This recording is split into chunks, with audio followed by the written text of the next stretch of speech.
Good day, I'm Samantha Allen and this is your GIS News for Monday, November 18.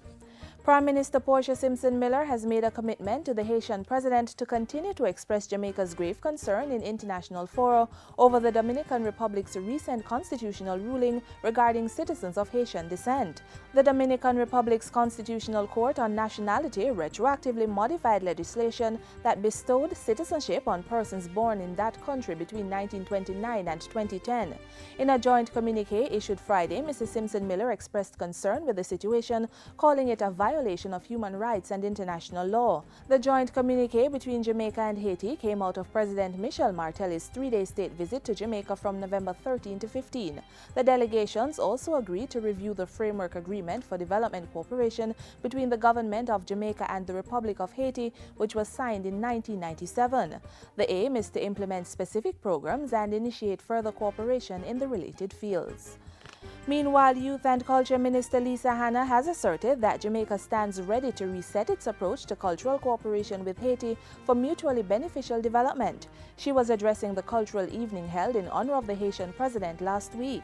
Our ability to reconstruct our future must first begin by reconstructing our own approaches, our dialogue, and acceptance that we need the force of togetherness to get the job done. President Michel Martelly left the island on Friday, November 15. Prime Minister Portia Simpson Miller has officially opened a newly upgraded health center serving more than 20,000 residents of communities in southwest St. Andrew and its environs.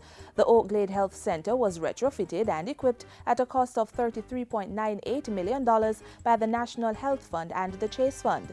At the official opening, the Prime Minister assured residents that the facility would be further expanded in very short order and said similar intervention would be made in other communities.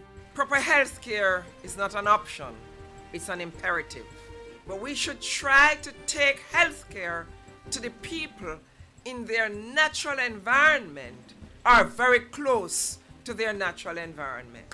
Health Minister Dr. Fenton Ferguson supported the point, adding that the project was in keeping with his ministry's plans to develop primary health care.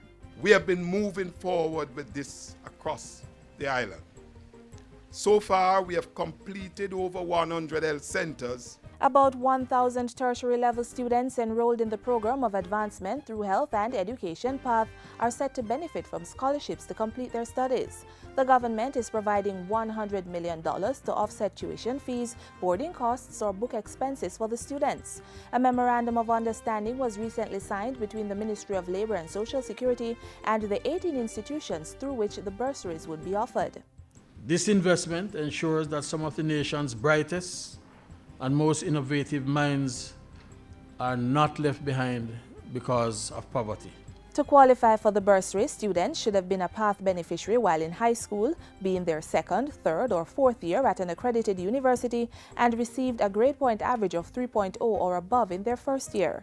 Students can apply for the bursaries at their respective institutions, and payments will only be made after the Labor Ministry approves. With the government's economic reform program reaping tangible results, the public sector is being urged to help make Jamaica more business-friendly. Pointing to a second successful IMF review and slight economic growth last quarter, Minister with responsibility for the public service, Horace Daly, says government has indicated a clear policy direction for the economy and it's up to civil servants to implement it. To transform the public sector, you have to transform it to make it more responsive to the service that it gives to the public, the people who we serve each day, and to make Jamaica competitive.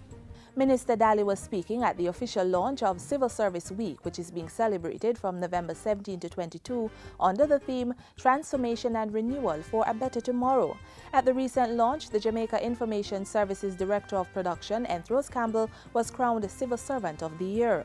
Ms. Campbell has served the JIS for roughly 2 decades as a radio producer, radio manager, television manager, and now Director of Production. She was awarded for demonstrating full commitment to the public service by carrying out her duties in a professional and efficient manner. And finally, Industry Minister Anthony Hilton is encouraging business people to attend the Global Entrepreneurship Week GEW events to gain valuable information on the recently launched MSME and entrepreneurship policy. Speaking at a recent GIS think tank session, Minister Hilton said business stakeholders may lose out on opportunities if they did not familiarize themselves with the entrepreneurship policy. Some of the big initiatives relating to the growth agenda of the government of Jamaica is directly linked to this policy.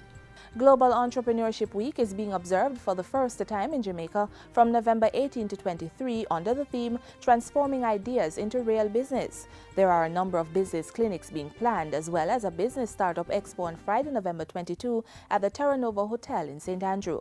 And that's it for GIS News today. I'm Samantha Allen. Thanks for watching.